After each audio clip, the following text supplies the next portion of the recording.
In my course, 10 Ways to Reduce Stress and Increase Happiness, we are going to be looking at the results of hundreds of interviews with people who are finding themselves increasingly stressed out, feeling anxiety in our modern culture. And what we have done is we really pinpointed the reasons, the underlying reasons for why people are feeling stressed out, feeling anxiety, and feeling unhappy in our modern society.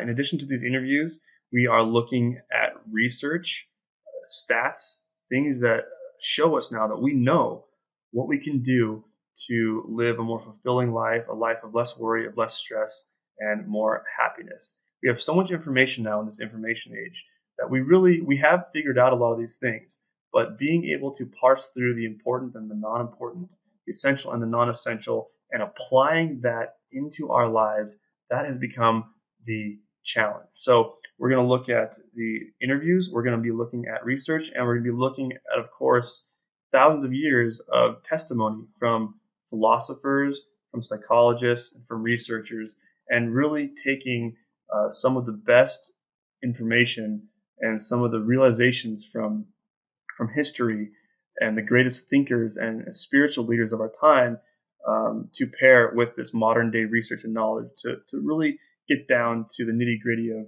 why is everyone so stressed? What can we do about this? Right?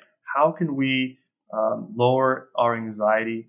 And when we start to pinpoint the reasons for these stress and these problems, then solutions begin to present themselves. And the solutions that present themselves here, as we'll see in this course, oftentimes are solutions that were discovered by the Stoics in ancient Greece or during the Renaissance. And people like Leonardo and other artists and scientists, they revisited these fundamental truths. These are things that are fundamental human truths. They're not secrets, but we have forgotten them in a society that is increasingly materialistic, that urges us to work more and more and value certain things that it is obvious are making us sick and are making us unhappy.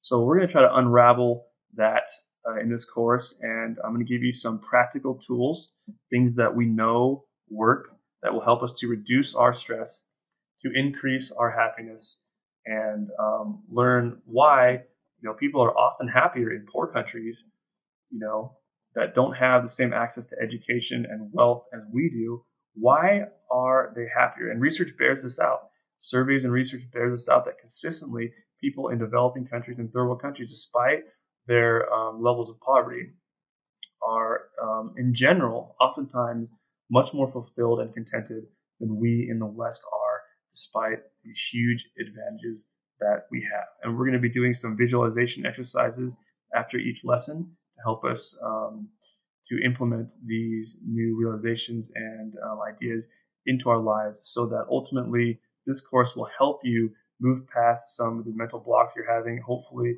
increase your happiness and lower your anxiety that you're facing in this modern world, and ultimately how to live with purpose in our lives. There are some techniques that we know that can be used to basically help you to rouse yourself, to start living with meaning, start living with purpose, and start living a fulfilling life right now. There's no reason to wait.